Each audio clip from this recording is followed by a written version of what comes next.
a lot of people think, oh, I'm not big enough to become a B Corp. But the truth is, the B Impact Assessment is free to access. It's only 90 questions. It's not a huge, arduous task, but you will then have a very clear roadmap as to where you need to go. It's the eCommerce Master Plan podcast. Here to help you solve your marketing problems and grow your e-commerce business. Cutting through the hype to bring you inspiration and advice from the e-commerce sector and beyond. Here's your host, Chloe Thomas. Hello and welcome. It's great to have you here. Thank you for hitting play and choosing to listen to one of our inspiring guests. In this episode, I'm chatting with a packaging and sustainability expert who just so happens to run an e-commerce business too. He is sharing loads of big picture and hugely tactical insight for you. So he's running a B2B packaging business. So we'll be talking a little bit about that. We'll be talking about the fact that they're a B Corp, why they chose to become one when they did, the benefits of it. He'll be sharing an epic tip about building loyalty through your sustainability activity. Hugely cool marketing campaign. And we'll also be talking about why sustainability frequently isn't more expensive than being not sustainable. Before we meet him, though, I just want to tell you about a podcast I've been enjoying recently. It's called Upflip. 80% of new businesses fail, and Upflip is on a mission to flip that script by connecting business owners and entrepreneurs with the knowledge they need not to just survive, but to thrive. On the Upflip podcast, you will hear interviews with real business owners who share the tried and true strategies and insights that help them turn their ideas into profitable businesses. If you're looking for actionable, practical business advice, you'll find it on the Upflip podcast. Right. Here we go. And please remember to listen to the end of the episode so you don't miss out on my guests' top tips, frequently described as the best bit of the show, and my own take on this episode. If your tech stack is becoming a bottleneck to growth, it's time to replatform, and you should check out Shopline. Shopline is the modern commerce platform that's disrupting Europe as one of Asia's leading e-commerce platforms. Whether your bottleneck is setting up more sales channels like social commerce or expanding to new markets globally, Shopline takes care of everything from store setups, checkouts and payments to logistics and more. With single-click migration and out-of-the-box tools, they're there to help. The best part about it, you don't need to pay until your site is live. Here in the UK, they power brands like In The Style and Everything £5, whilst in Asia, they're the platform of choice for huge brands like Lego and Muji. If you want to scale, it's time to book your free trial or have a chat with one of the Shopline team. Find out what Shopline could do for you via ecmp.info/Shopline. That's ecmp.info/SHOPLINE. Super are on a mission to disrupt the payments landscape. In an industry where merchants are used to being charged for every swipe, tap or click, Super Payments is flipping the script and making the transaction 100% free. Yes, you heard that right. 100% free. Plus, Super offers a free loyalty program, so you can pass the savings generated from free payments back to your customers as cash rewards. Thousands of brands are already seeing increases of over 40% in their retention rates because of this. Everybody wins. If you ship or sell to the UK, sign up for a demo now at ecmp.info/super. That's ecmp.info/SUPER. On that landing page, you'll also find full T's and C's and details of how you could get a special £5 welcome bonus for your customers. And now to introduce our special guest. Josh Pittman is the Managing Director at Priory Direct, purveyors of planet-friendly packaging and certified B Corp. Founded in 2006, Priory Direct is the e-commerce side of the Priory Business Group. Running sales via their bespoke website and customer service team, they now supply over 21,000 UK businesses. Hello, Josh. Hi, Chloe. Thanks very much for having me on. Great to have you here. How did you end up all that way back in 2006 doing e-commerce? Yeah, so it's one of those things you can't connect the dots looking forward, but looking back, it makes sense. I was actually selling a few bits online on eBay, and I was cutting that address out Do you know the one? You cut the address out on the sheet. And we noticed that essentially that was always in the same place in the sheet. It always needed to be a label. So we created a product called an integrated label, which is a label built into a sheet. We launched a website called integratedlabels.net, which was a bad URL, but a good idea. And we were selling labels for eBay and for Amazon. We got 3,000 customers in 6 months. So it was the right product, right time. And then Photobox started buying with us, River Island, then Hotel Chocolat. And it sort of really became a thing. And we did an exit basket survey asking what people were sticking those labels to try and get the adhesive, just perfect. And 80% of our customers at the time said Jiffy bags. And we thought, we need to change website. We need to have a proposition here for e-commerce customers. So yeah, we became an e-commerce packaging business, Priory Direct, in 2006.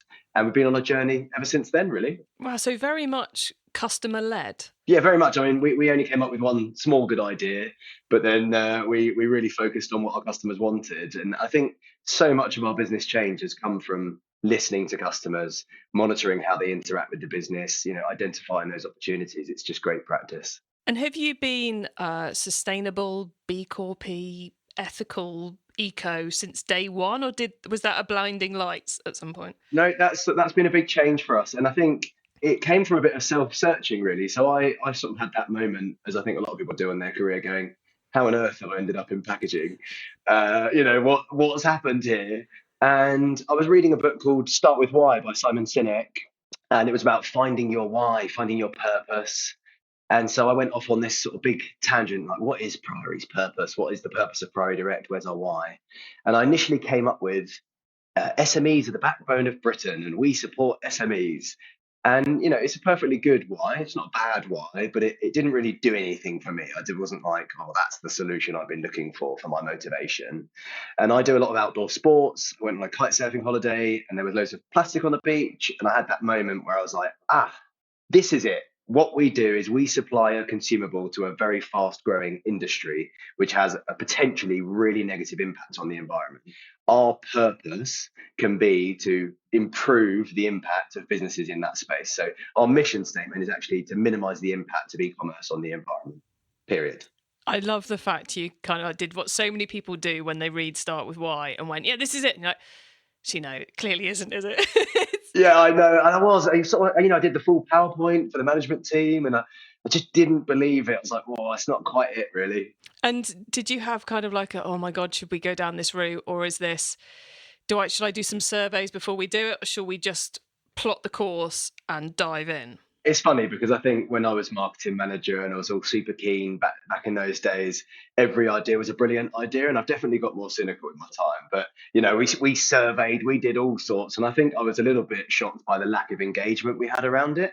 So it did make choosing sustainability as a purpose something that we couldn't validate. We really had to believe and go for it without necessarily, we didn't have that comfort blanket of customers going, yes, that's what we want you to do. In hindsight, it's been a wonderful journey. It's so happy that we've been on it and proud of the impact it's had. But at the time, it certainly wasn't an easy decision to make.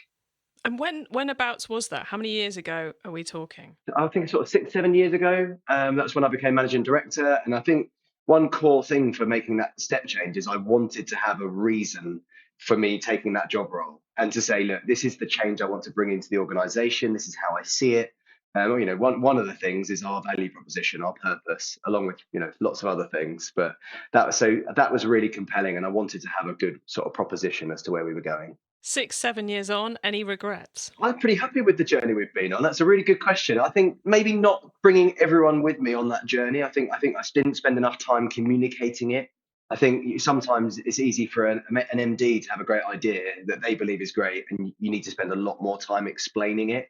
So perhaps that, but really we've taken quite an iterative and safe journey, probably starting B Corp sooner. That would be a good answer. So when did B Corp come into the mix? We've just had our B Corp anniversary, actually. So it's been an awesome first year of being a B Corp, and it's made a huge difference to our business. I think maybe starting that journey earlier, but we did it right. So we did 2 years of baseline measurement on carbon footprint, and we really took our time with making sure that we had a really good understanding of the claims we were making, and the level that we needed to get to. So I think we certified with a score of 93.5 when it's 80 to pass. So we achieved a really good standard that we're sort of very proud of. It's interesting. I think everybody I speak to who's gone through the B Corp process and been a B Corp for a while says it's the difference it's made to the business, not on a fluffy, we get to say we're a B Corp front or we get to put the logo on places, but the actual rigor and how that's built success into the business seems to be the common thread of, it kind of becomes like, well, everyone who's got it says they're more successful because of it. So why wouldn't you do it? And it literally touches every facet of the business. It builds it into your governance. It makes you question things like your maternity and paternity policy, all good things that as, small businesses are actually really easy to put in place. A lot of people think, I'm not big enough to become a B Corp, or perhaps, we're too big, it's really challenging. But the truth is, the B Impact Assessment is free to access. It's 90 questions, and the answers to the questions are in the questions themselves. It's like, this is a good answer, this is a bad answer. And all you need to do is make sure you reach the compliance level and make the changes in your business that you're needed to get to that standard. So if anything, I would say the lowest hanging fruit is go through the B Impact Assessment questions. It's only 90 questions. It's not a huge, arduous task, but you will then have a very clear roadmap as to where you need to go. And also, the big surprise for us was we already had a charity rewards program. We already had an ESG strategy. We were already doing so many things that we just hadn't officially documented to a good standard. So it kind of was a good rewarding process. People were like, hey, we do that already. We're good at that. And we're good at this.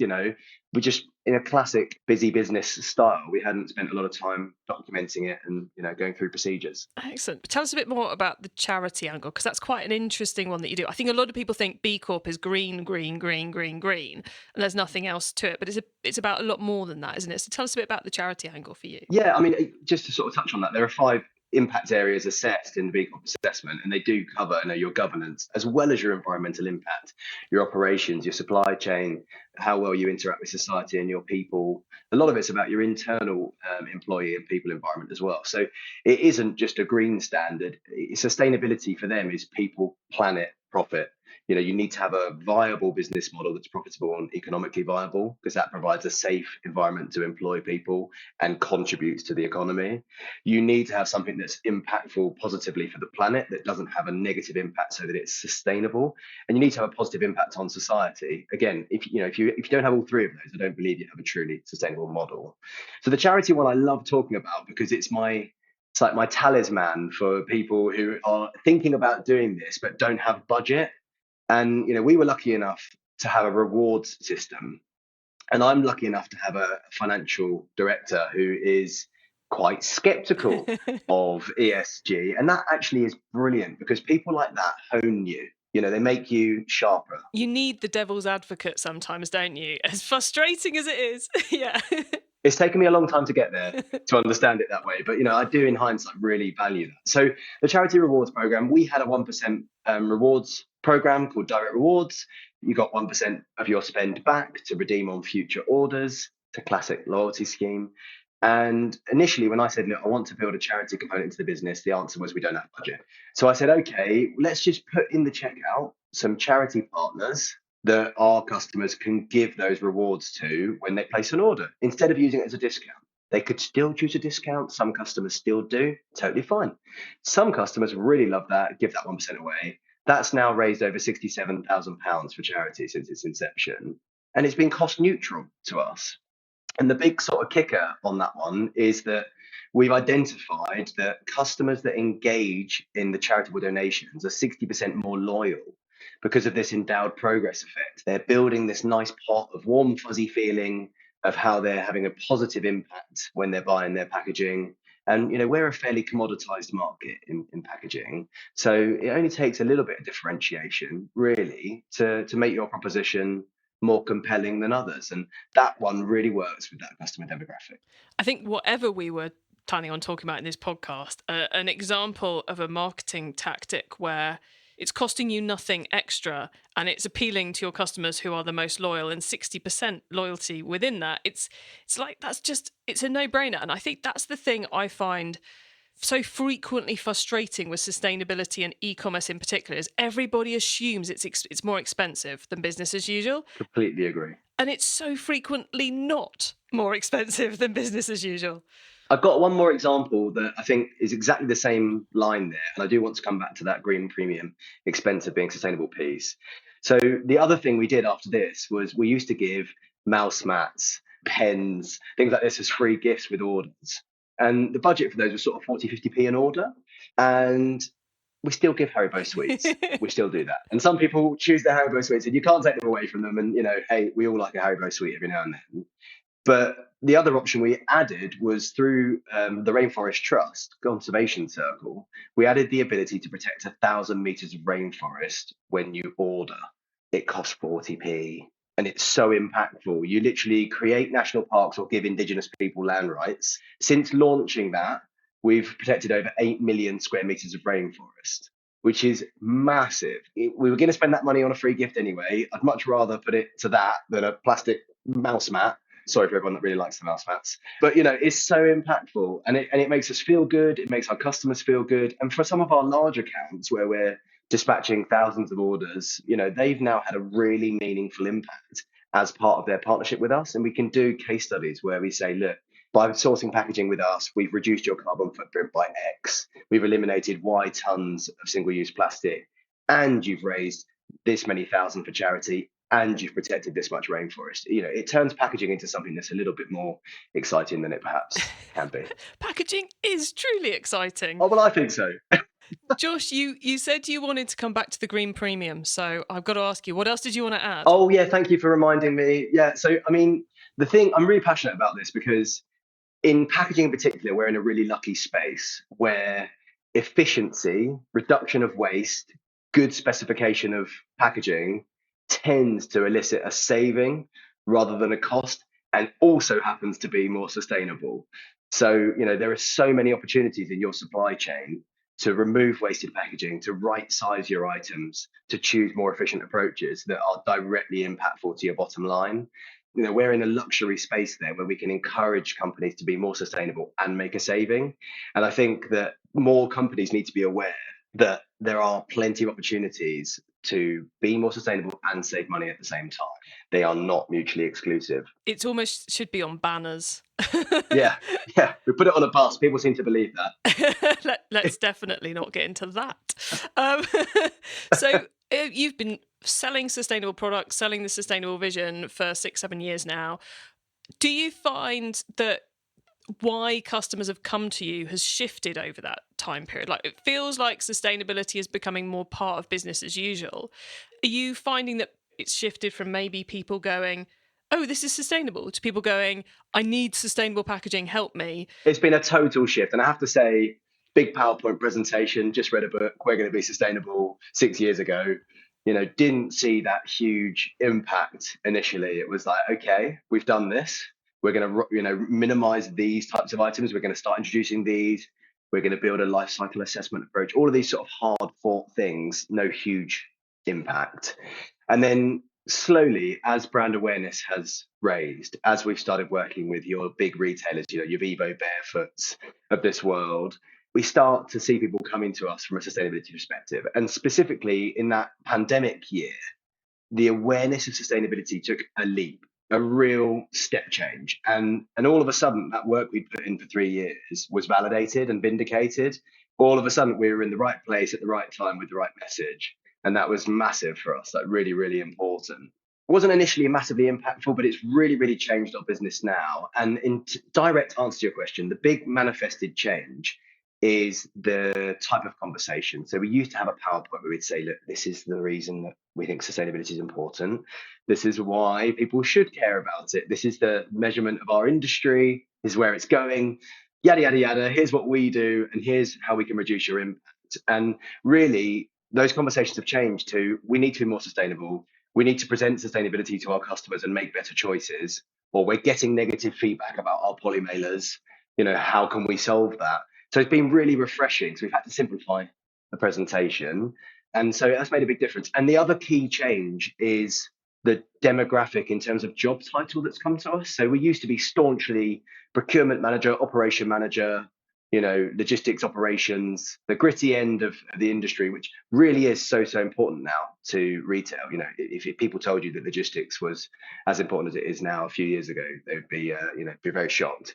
To now we have sustainability managers, ESG managers, impact managers, marketing managers, heads of customer experience, e-commerce managers. They're coming to us and saying, look, we've got all this lovely virtue signaling going on in the brand. We've got our charity partnerships. We're sustainable. We maybe even have a sustainability aspect built into our business model, but we're shipping it out and we haven't looked at it. Or we need ESG data for our supply chain and packaging. We need SEDEX registered supply chain. All of these new challenges are coming out that we're equipped to answer. So the job title and the number of different stakeholders across the business that we're speaking with has really, really changed. That's fascinating. And there is nothing that says our markets evolve more than your customers going, no, I know that slide, move on. It's like, oh, okay, I don't need to do the why anymore. Okay. Yes, I know, it is so refreshing. It's brilliant. The other thing to say is we've seen more CEO, founder, owners, managing directors interested in what they're doing from a packaging perspective. I really think Asher Clark from Beaver Beth is a great example. He is interested. They've got a big, fast-growing business, but he cares about what materials they're using. He cares about optimizing their supply chain. So, it really does go all the way to the top in terms of a lot of the brands that we work with. Personally, I think packaging's finally getting the attention it deserves, but it's also kind of like it's the one that customers notice the most. You can do all the things right, but if it arrives in the wrong packaging, the customer is gonna complain. Yeah, and oftentimes in e-commerce world, it's the first time your brand physically meets the customer in the real world. So we've got these beautiful Instagram presences, we've got these wonderful sites with brilliant marketing messages and videos, and we're sending them out in bin bags. It's as bad as that for some really notable brands. And the truth is, less than 5% of consumer LDPE in the UK is recycled. And not just because it doesn't get to the right place, because there isn't capacity to recycle it. So there's no justification for choosing that simple single-use plastic for your dispatches. It damages your brand perception. It doesn't look great. It's poor for the environment, and there's a lower carbon footprint, affordable alternative available in paper mailing bags. There is a solution right now for that challenge. E-commerce Master Plan is supported by some of the greatest companies in the e-commerce sector. Here's a reminder of who they are. If your tech stack is becoming a bottleneck to growth, it's time to replatform, and you should check out Shopline. Shopline is the modern commerce platform that's disrupting Europe as one of Asia's leading e-commerce platforms. Whether your bottleneck is setting up more sales channels like social commerce or expanding to new markets globally, Shopline takes care of everything from store setups, checkouts and payments to logistics and more. With single-click migration and out-of-the-box tools, they're there to help. The best part about it, you don't need to pay until your site is live. Here in the UK, they power brands like In The Style and Everything £5, whilst in Asia, they're the platform of choice for huge brands like Lego and Muji. If you want to scale, it's time to book your free trial or have a chat with one of the Shopline team. Find out what Shopline could do for you via ecmp.info/Shopline. That's ecmp.info/SHOPLINE. Super are on a mission to disrupt the payments landscape. In an industry where merchants are used to being charged for every swipe, tap or click, Super Payments is flipping the script and making the transaction 100% free. Yes, you heard that right. 100% free. Plus, Super offers a free loyalty program, so you can pass the savings generated from free payments back to your customers as cash rewards. Thousands of brands are already seeing increases of over 40% in their retention rates because of this. Everybody wins. If you ship or sell to the UK, sign up for a demo now at ecmp.info/super. That's ecmp.info/SUPER. On that landing page, you'll also find full T's and C's and details of how you could get a special £5 welcome bonus for your customers. It's time for the top tips round. Okay, I love this section because it gives me and our listeners some really quick ideas for taking our businesses to the next level. Although, Josh, you've obviously already given one, which is switch to paper mailers, everybody. Josh, are you ready for the top tips? I am, yeah. Okay, the book top tip. If everyone listening to this podcast agreed to take Friday off and read a book to make their business better, which book would you recommend? I would say Let My People Go Surfing by Yvon Chouinard, founder of Patagonia. It's fun to read. It's a great story. He's a real dude, and we all know what his business has done and has achieved. So, yeah, that's really inspirational. Awesome. A very, very good recommendation. Okay, traffic top tip. Which marketing method do you either prize above all others or think doesn't get the press it deserves? Good old nitty gritty SEO. People hate it because it's grubby, slightly boring work, lots of spreadsheets. But the truth is, it is free customer acquisition if you can get it right. And I just recommend everybody looks at it and really lifts that stone and probably does a good job at orienting themselves around the right search terms for their business. Got you. So SEO starting off with those search terms and get right in there. Cool.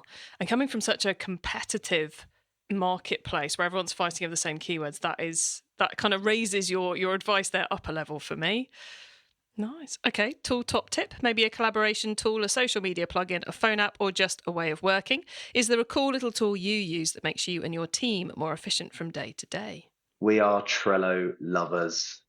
We use Kanban boards for all of our work, and we use a sprint cadence throughout the business. So yeah, Trello boards, we love them. Recommend them wholeheartedly. Nice. It's always, I love, any tool that makes you more organised. Love it. Carbon top tip, finally. What's your favourite way to reduce the carbon footprint of an e-commerce business? I'd love to say to you guys, there's one specific area that you should work in, but the truth is it's individual to every business. So I would start at measurement. Everybody needs to have a good life cycle assessment approach for their whole business, end to end, understand where your footprint is, and the road to reducing it will be clear to you. So what's measured's managed. Get measuring. Any tips on how to make that easier than it feels like it's going to be to someone who's never explored it before? Yeah, so that is changing so much. So I'm a huge believer in cohorts and getting into industry verticals. So if you are a company that is a hair salon, then hey, there's someone in your industry who's already done this. Reach out to them. Yeah, if you're an e-commerce seller, there are providers that specialize in that, or there are other providers that are making carbon neutral claims already who've been through this. Sustainability shouldn't just be a competitive edge. It should be collaborative. We all need to do it. So stop hoarding your careful innovations, start sharing them. And I do think, so find like-minded businesses that have gone through that challenge already and ask them.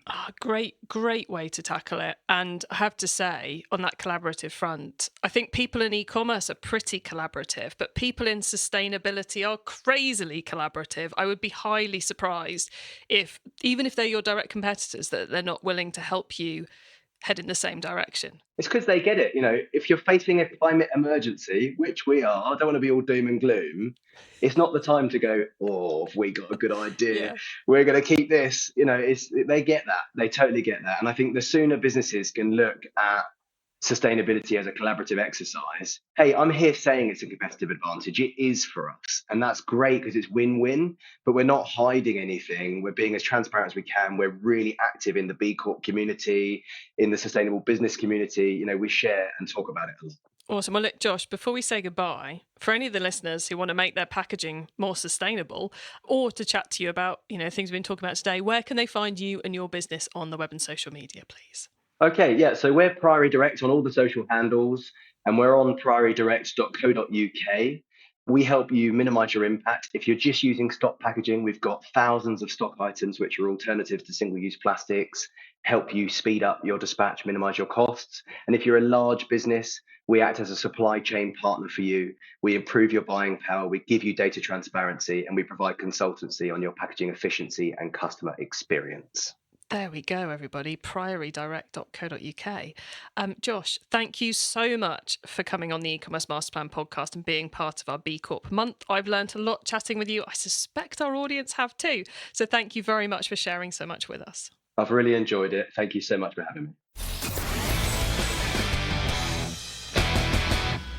Loads of great insight there from Josh. I think both about their own journey to sustainability and some really good tips around how to make your own packaging more sustainable too. I think that green premium thing is such an important myth to bust so often now, because the tech has developed, because the marketing impact comes in, because of so many factors. Frequently, becoming a more sustainable business actually has a net positive financial gain for you. It's so worth investigating, and the collaborative nature of the sustainability people is phenomenal. So never be afraid to ask. To get your hands on the notes from this episode, including the top tips and links to what we mentioned, head over to ecommercemasterplan.com/podcast or use our direct to episode short links. Just put ecmp.info/whatever the number of this episode is into the URL bar and you'll be redirected straight to the correct page. When you get to the website, make sure you add yourself to our email list so you don't miss out on any of the other things I share to help you improve your business. And if you liked this episode, then you're in luck, because we're right in the middle of our 4-episode annual celebration of all things B Corp. Already live is a catch-up with a listener who's become a B Corp as a direct result of last year's B Corp month. How cool is that? And a chat with Vivo Barefoot themselves, who I have been trying to get on the show for years. We got one more coming up next time. You can find all our B Corp interviews, not just the ones we're putting out this month, at ecmp.info/B Corp. And if you want more B2B e-commerce, then ecmp.info/B2B is where it's at. Thank you for tuning in to this and every episode of the E-commerce Masterplan podcast. You are listening carbon guilt-free because this is a carbon positive podcast, which means we bought the carbon credits to offset all our production, distribution, and your listening to this show. So you've just listened to this episode and every single one of our episodes, carbon guilt-free. So binge away, my lovelies, binge away. I bring you a new interview every single week because I want to inspire and help e-commerce business owners like you to succeed and thrive with your businesses, including progressing along the sustainability journey. So if you know someone this show can help, please tell them to listen to the E-commerce Masterplan podcast. I hope you have a great week, and don't forget to keep optimizing. Thank you for listening to the E-commerce Masterplan podcast. Find out more at ecommercemasterplan.com/podcast.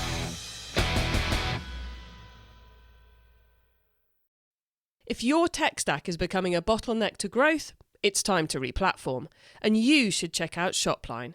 Shopline is the modern commerce platform that's disrupting Europe as one of Asia's leading e-commerce platforms.